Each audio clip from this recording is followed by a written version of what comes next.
नमस्ते, मेरा नाम धीरज शर्मा है और आप कलम इंडिया न्यूज देख रहे हैं।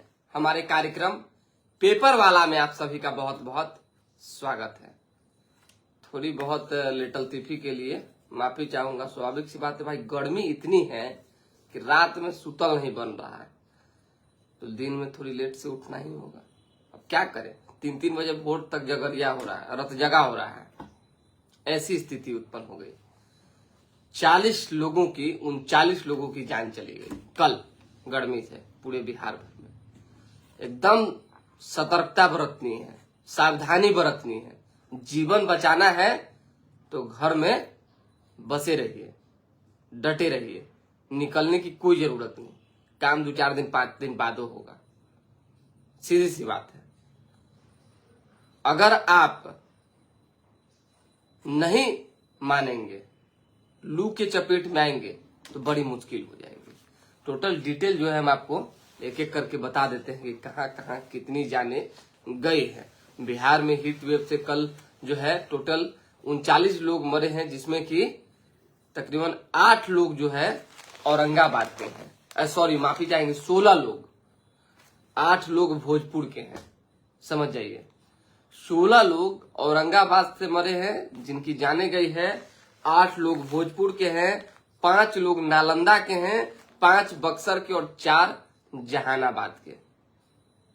आप खुद इस चीज को लेकर समझदार हैं, चीजों को देख रहे हैं। और ये जीवन के, हमारे जीवन की, मैंने कल भी बताया था, आज भी बता रहा हूं कि पहला ऐसा वर्ष है, पहली ऐसी गर्मी है जिसको झेलना बड़ी मुश्किल साबित हो रहा है।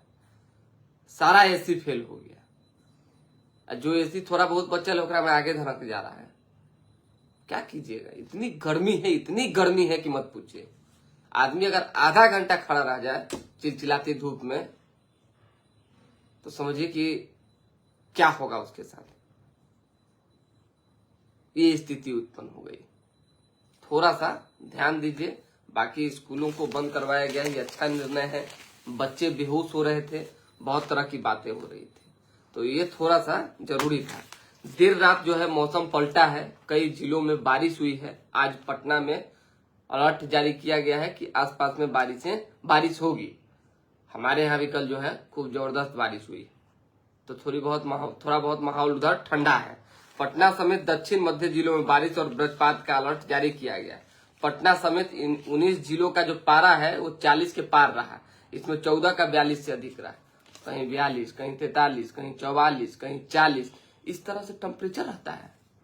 बाप रे बाप, लग रहा था कि जान बचाना मुश्किल है। भाग रहे थे लोग, अस्पतालों में लाइनें लगी हुई थी। जितने अस्पताल सरकारी हैं, हीटवेव वार्ड जो है वो सारे फुल हो गए। सबसे ज्यादा जो है देखिए रिकॉर्ड ब्रेन हेमरेज के मरीज जो है मिले। IGI में एम्स लगातार ब्रेन हेमरेज हो रहा है। एक दिन में 30-30, 40-40 मरीज भर्ती हो रहे हैं। तो एक बार फिर से विनम्र आग्रह है कि बाहर मत निकलिए, काम धंधा करना है। नौकरी वाले हैं, मालिक नहीं मान रहा है कि ना नौकरी करना ही है आपको, तो भोरे भोरे जो है निकल जाइए सतुआ पी के, मतलब पूरा मुंह हाथ लपेट के, और आराम से ड्यूटी करके फिर सजिया निकलिए, वहां से वापसी कीजिए। धूप में तनको नहीं सकना है, नहीं तो अगर आप मजबूती का हवाला देकर धूप से खिलवाड़ करेंगे, चकरा के वहीं गिर जाएंगे। बस हमको इतना ही कहना था, क्योंकि हम चीजों को देख रहे हैं और 39 जाने गई है, इसका हमें जो है दुख है। तो इस चीज को आप समझ जाइए बस। केरल आते ही जो है मानसून छा गया है। डॉक्टरों ने नाबालिग की जगह महिला का लिया था ब्लड सैंपल, जांच जारी है। आरोपी के खून के नमूने कूड़ेदान में फेंके जाने की बात कही गई थी।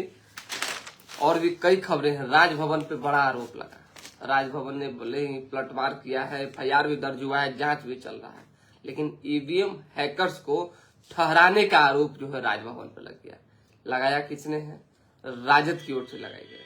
राजद के IT सेल के व्यक्ति ने सोशल मीडिया पर पोस्ट करके ये जानकारी साझा की।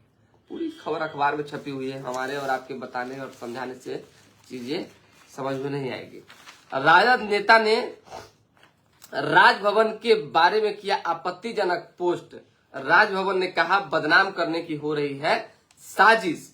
राजद प्रवक्ता ने कहा राजभवन में ईवीएम हैकर ठहरे, राज्यपाल नाराज, केस दर्ज, जांच ईओयू के पास गया। आर्थिक अपराध इकाई जो है इसकी जांच कर रही है।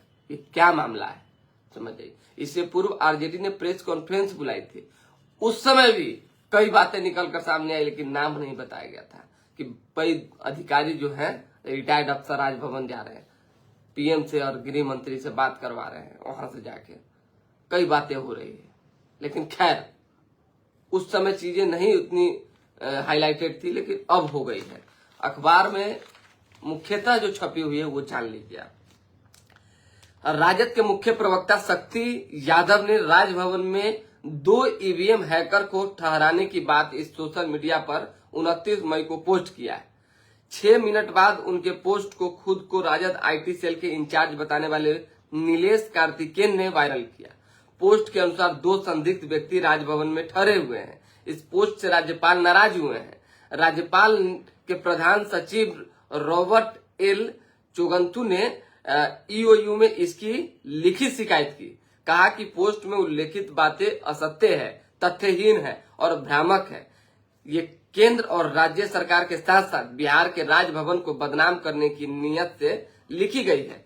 ईओयू ने जांच जारी कर दिया है। डीएसपी के नेतृत्व में जांच एवं कार्रवाई के लिए एसआईटी की टीम गठित की गई है। 4 सदस्यीय टीम की कमान काजल जायसवाल को दी गई है। एजेंसी ने इस मामले में नीलेश कार्तिकेयन के खिलाफ मामला दर्ज किया है। ईओयू ने जांच जब शुरू किया है उसके बाद और मामला बढ़ रहा है धीरे धीरे करके। अब तो राजद और ज्यादा हमलावर हो रहा है। क्या कितना सत्य है? राजभवन पर अगर आप इस तरह का आरोप लगा रहे हैं तो बाकी जांच का विषय है। कितना सत्य है कि ईवीएम हैकर जो है राजभवन में ठहरे हुए हैं? ये तो सोच के जो है ना समझ से परे। ये कैसे संभव है आप ही बताइए। इतनी बड़ी चुनाव है लोकसभा की, अंतिम चरण का चुनाव जो है कल होना है और ईवीएम हैकर राजभवन में, ये एक बहुत बड़ा सवाल आ गया। ये या तो एक बड़ा आरोप है राजभवन के ऊपर, या अगर सत्य है तो ये दुर्भाग्यपूर्ण है। हालांकि सत्य हम नहीं मानते हैं। बाकी काम पुलिस का है, प्रशासन का है, जांच टीम का है, जांच चल रही है। दोबारा से केस दर्ज होने के बाद से जो ट्वीट आया है वो भी थोड़ा सा सुन लीजिए। नीलेश कार्तिकेयन ने मुकदमा होने के बाद फिर पोस्ट किया, लिखा राज्यपाल ने हमारे ऊपर केस दर्ज किया है, मत मूल्यवान है। अगर कोई चर्चा चौक चौराहों पर मत के साथ छेड़छाड़ की होने लगे तो सहज प्रहरी होने के नाते लोकतांत्रिक मूल्य एवं मौलिक अधिकार की रक्षा हेतु सवाल को जनता के बीच रखना एक नागरिक के तौर पर नैतिक जिम्मेदारी हमारी बनती। समझ आइए जो लिखा गया है। सत्य और असत्य की पहचान करना शासन की जिम्मेदारी है। कर्तव्य के निर्वहन की बजाय प्राथमिकी का धमकी भरा पत्राचार करना एक संदेह को और जन्म देता है, पर सत्य तो सत्य ही होता है। ये बिहार है, लोग यहाँ के सजग हैं। नागरिक कर्तव्यों का निर्वहन अगर करते हैं तो किसी तरह के दबाव से निपटने का जज्बा भी रखते हैं। चूंकि मैं बिहारी हूं इसलिए हम कर्तव्य निभाते हैं। एक और बड़ा पोस्ट आया है। क्या सच्चाई है इसमें, क्या कहा जाए, कुछ समझ ही नहीं लग रहा है। हालांकि ये तमाम बातें जांच पर छोड़ दीजिए, लेकिन आरोप लगाने वाला व्यक्ति अगर इस तरह से निडरता से आरोप लगा रहा है और लगातार एफआईआर होने के बावजूद जो है पोस्ट कर रहा है तो इसकी सत्यता की जांच जो है होनी ही चाहिए। चलिए अब आ जाइए चुनाव पर। 32 जगह सीमा सील कर दिया गया कल चुनाव को लेकर। सीमा जब सील हुए हैं तो एक एक लोगों पर पैनी नजर रखी जा रही है। कौन किधर जा रहा है, किधर आ रहा है, कहीं माल तो नहीं रखे हुए, माल पैसा, इस सभी चीजों पर निगरानी है। ऐसे में गंगा सोन में भी हो रही है गश्ती। 43.76 लाख मतदाता 39 प्रत्याशियों की किस्मत का करेंगे कल फैसला। कल क्या होगा देख लीजिएगा।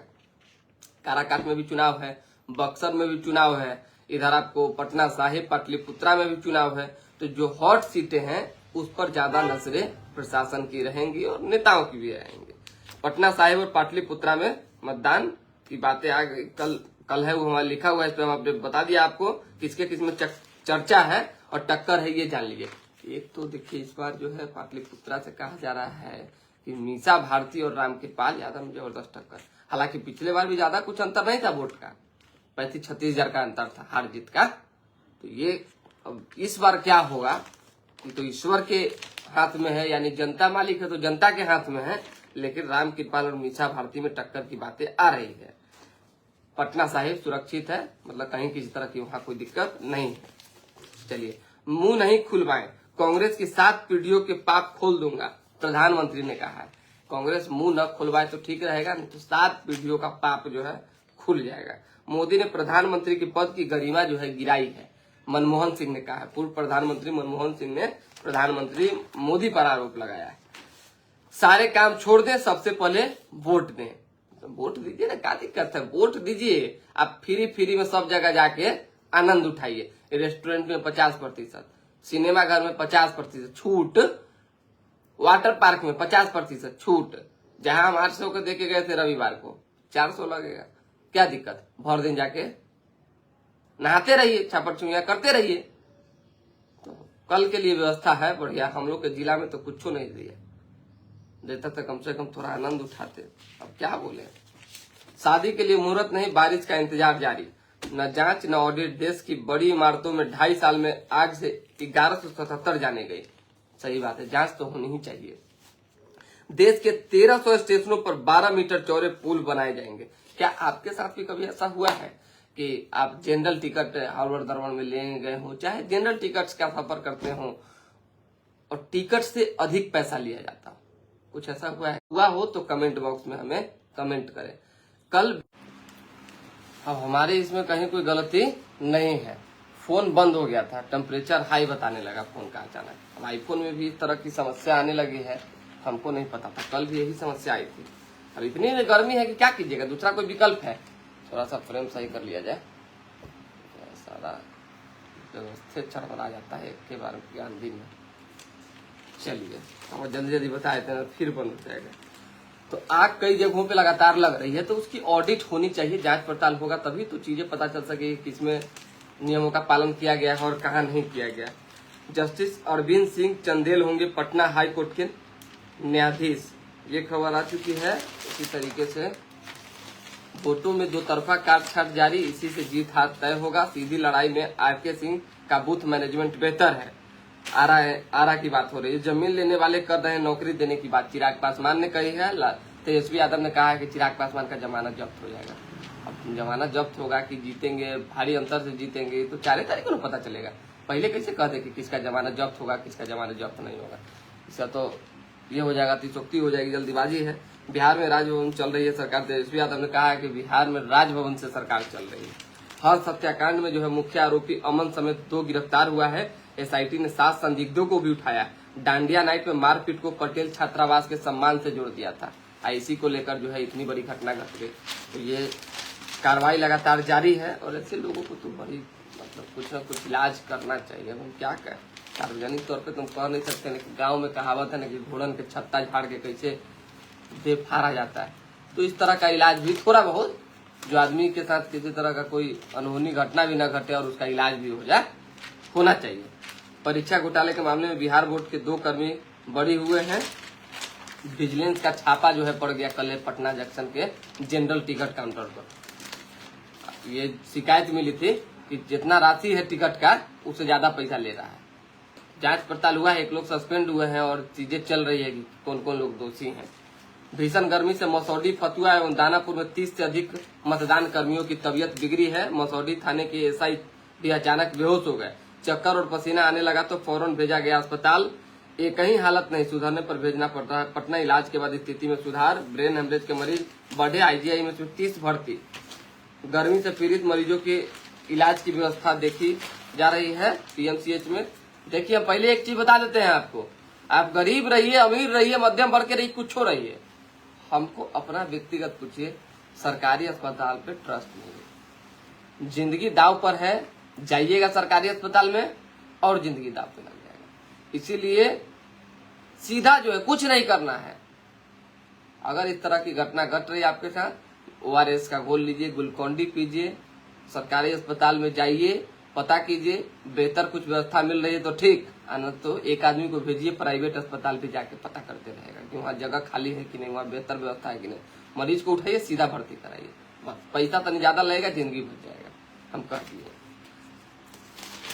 और क्या है, मीट नहीं खिलाया तो चाकू से गोद किया लहू लुहान, बदमाश गिरफ्तार हुआ। बताइए, बच्चों किशोरों के बीच धार्मिक प्रवचनों उपदेशों पर बात करने की जरूरत है।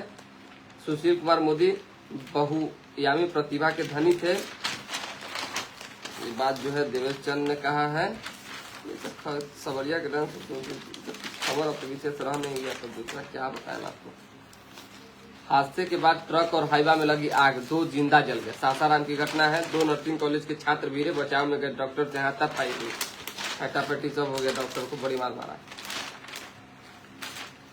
चलिए, फोन बंद होने से पहले सारा कहानी को समाप्त किया जाए।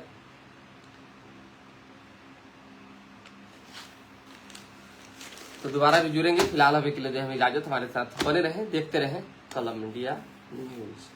बहुत बहुत धन्यवाद। एक बार फिर से कह रहे हैं, गर्मी से बच के रहिए। चलिए।